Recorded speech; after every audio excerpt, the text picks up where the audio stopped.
Losing your dog or cat can be a really traumatic experience, and it can be hard to know what to do if this happens to you. First of all though, make sure you check around the home. Look under beds, check in bedrooms. I've had this happen before where a dog has been sleeping away in a bed and I didn't know they were there. Then check in with your neighbours and ask them to check their place as well. Particularly if there's been fireworks or thunderstorms or another event might have triggered some anxiety, your dog might be hiding in a neighbour's yard.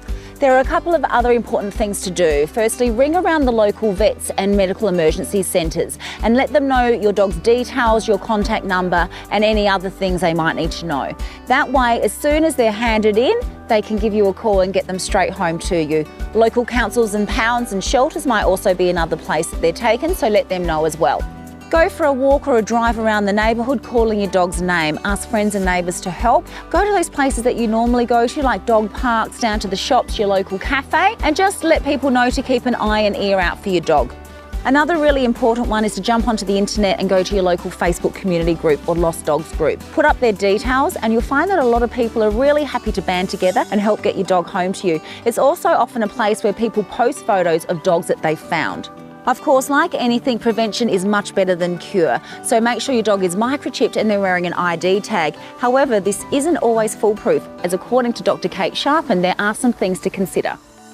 No, unfortunately they're not. ID tags can fall off, they can become unreadable, and people can forget to put the collars back on their dogs, especially after they've washed them. So it is really, really important that they have a microchip so that we can make sure that they get home safely. As a vet, I still unfortunately see a high number of pets that come in that aren't microchipped. So obviously the best thing is to get them microchipped, but in addition to that, you do need to ensure that the microchip details are always up to date. So if you've moved or you've got a different phone number, you need to update those. The easiest way is to do that is just to get on and Google pet address. That will tell you which microchipping company you're with, and then you can contact them directly and update your details. Alternatively, you can contact your local pet stock vet and they will do all of that for you. So if your pet doesn't have an ID tag or a microchip, then sadly they're going to end up in a shelter or a pound and they're just not going to make their way home.